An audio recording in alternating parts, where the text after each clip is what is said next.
2030 সালের মধ্যে রাজধানীতে নিরাপদ গণপরিবহন ব্যবস্থা গড়ে তোলার উদ্দেশ্যে ঢাকা শহরের বাস রুট যৌক্তিকীকরণ এবং প্রতি রুটে অভিন্ন কোম্পানির অধীনে বাস সার্ভিস চালুর একটি উদ্যোগ নিয়েছিল বিগত সরকার।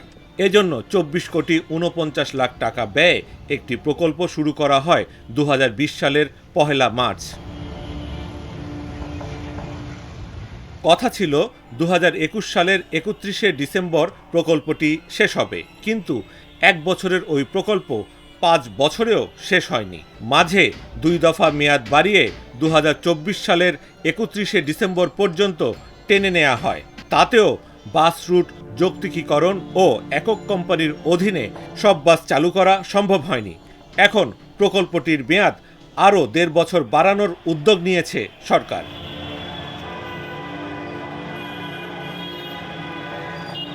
জানা গেছে, সরকারের সড়ক পরিবহন ও সেতু মন্ত্রণালয়ের পক্ষ থেকে প্রকল্পের মেয়াদ বৃদ্ধির প্রস্তাবটি পরিকল্পনা মন্ত্রণালয়ের ভৌত অবকাঠামো বিভাগে পাঠানো হয়েছে।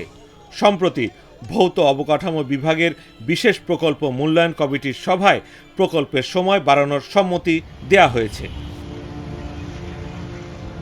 সড়ক পরিবহন ও সেতু মন্ত্রণালয়ের ঢাকা পরিবহন সমন্বয় কর্তৃপক্ষের একাধিক কর্মকর্তা বলেন, 2021 সালে প্রকল্পটির কাজ শুরু হলেও কোভিডের কারণে কনসালটেন্ট নিয়োগে বিলম্ব হয়েছে।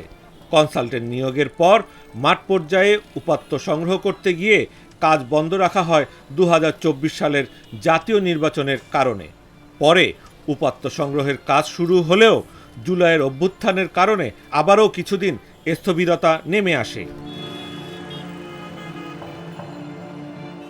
সংশ্লিষ্ট সূত্রে জানা যায়, প্রকল্পের ট্রাফিক সার্ভে গত জানুয়ারিতে শেষ হয়েছে, কিন্তু ট্রান্সপোর্ট মডেলিংয়ের মাধ্যমে ট্রাফিক ফোরকাই ও পাবলিক ট্রান্সপোর্ট নেটওয়ার্ক প্রস্তুতের কাজ এখনও বাকি রয়েছে।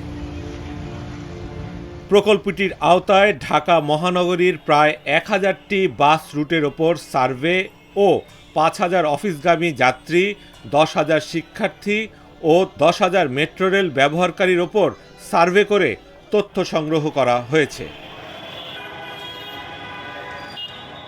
একটি লাভজনক রুটে ডিটিসি এর প্রত্যক্ষ তত্ত্বাবধানে ন্যূনতম 6 মাসের জন্য পাইলট ভিত্তিতে বাস সেবা পরিচালনার বিষয়টি প্রকল্পে নতুন করে অন্তর্ভুক্ত করা হয়েছে। ইতিমধ্যে ডিটিসিএ, বিআরটিএ ও পরিবেশ অধিদপ্তর কর্তৃক বিশ্বব্যাংকের অর্থায়নে বাংলাদেশ টিন এয়ার প্রকল্প শীর্ষক একটি প্রকল্পের উদ্যোগ গ্রহণ করা হয়েছে, যেখানে ইলেকট্রিক বাস পরিচালনা ও তাদের জন্য ডিপো নির্মাণের পরিকল্পনা রয়েছে। প্রকল্প পরিচালক ও ঢাকা পরিবহন সমন্বয় কর্তৃপক্ষের ডেপুটি ট্রান্সপোর্ট প্ল্যানার ধ্রুব আলম বলেন, আমাদের পক্ষ থেকে 5,66 লাখ টাকা ব্যয় বৃদ্ধি সহ প্রকল্পটির মেয়াদ বাড়ানোর জন্য প্রস্তাব করা হয়েছে।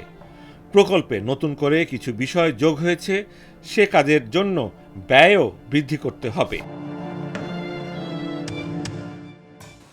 যেখানে সেখানে থেমে থেমে যাত্রী তোলা, প্রতিটি রুটে বিভিন্ন কোম্পানির বাসের অসুস্থ প্রতিযোগিতা, সব মিলিয়ে চরম বিশৃঙ্খল পরিস্থিতির মধ্যে আছে ঢাকা শহরের গণপরিবহন ব্যবস্থা। রাজধানী উন্নয়ন কর্তৃপক্ষ রাজুকের প্রধান নগর পরিকল্পনাবিদ আশরাফুল ইসলাম বলেন, ঢাকার ভেতর 4টি বাস টার্মিনাল নির্মাণ করার কথা ছিল, কিন্তু এখনও হয়নি।